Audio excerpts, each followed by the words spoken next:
Today, one of the themes we can pull out of both of our readings is kind of centers on no servant or no slave is greater than his master, no messenger greater than the one who sent him. And Jesus in other places basically is saying, whatever happens to you as my disciples, whatever happened to me will happen to you as my disciples. Good and bad. If you're striving to be like the master, then you'll be treated like the master. And we kind of see that this happening with Paul in the first reading, striving to be like Jesus. How many times, most of the time when we see Jesus appearing to his disciples here and there and in different places, it says that he had to explain to them or open to them the scriptures and show them, teach them how, and he would start from Moses and the prophets all the way up to himself, showing how the scriptures were referring to him. And so that's what we continue seeing Jesus doing as he appears to people after the resurrection, and that's what we see Paul doing. Paul's doing that. Look exactly what he does as he gets into this synagogue and he's asked to speak.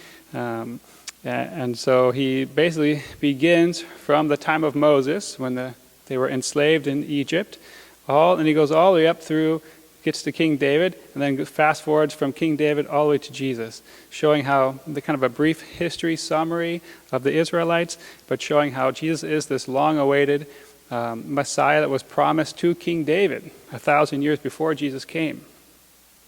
And so here's Paul preaching, opening the scriptures to his fellow Israelites, starting with Moses, going through the prophets to show them and teach them so they can see Jesus within the scriptures. Remember, that's always the goal, to show people Jesus so they see Jesus, so they'll have an opportunity to believe in him. And so that's what Paul is doing with the way he is imitating Jesus and opening the scriptures to people and teaching about him. It's interesting, this in the gospel, Jesus is giving this little teaching, no servant is greater than the master, during the Last Supper, right? This is during the Last Supper passage in John. He's already washed their feet, He's giving them Eucharist, but he's also telling them how he's going to be betrayed by Judas. But notice, so as disciples of Jesus, we'll be treated like Jesus, and so then the key for us is, will we respond like Jesus? We're going to be treated like Jesus. Some will love us, some will hate us. Some will compliment and encourage us, others will persecute us and try to ensnare you or trap you or basically betray you. As Jesus is being betrayed, so we'll be treated like Jesus. Will we? So then the journey of discipleship is learning to respond like Jesus when we're treated like Jesus. So especially in times of betrayal, as Jesus is experiencing here in the gospel today, we'll be betrayed like Jesus was. Will we respond like Jesus? Look how Jesus responds. He takes bread. It says, "This is my body given up for you." So we hear it every Mass. And it says, on the night when he was betrayed, he offered up his body. He offered up his life. When we are betrayed, do we offer that suffering for the person, for the salvation of the person who's betraying us? When we are abandoned, as all the disciples will abandon him, do we offer up that pain for the people suffering, for those who are, for their salvation, for those who are making us suffer?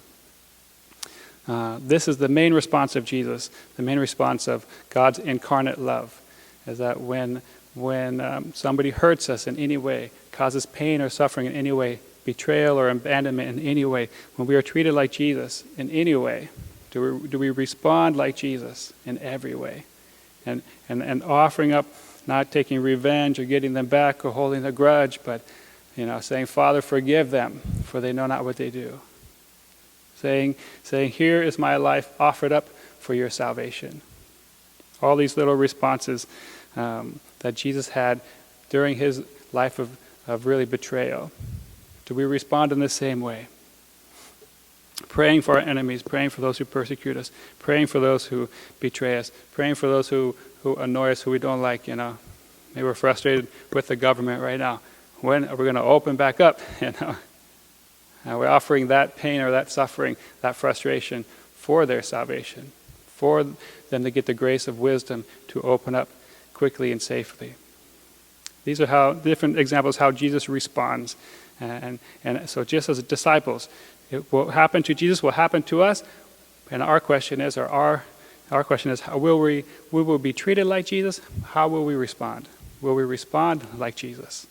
That's the question. That's the path of discipleship.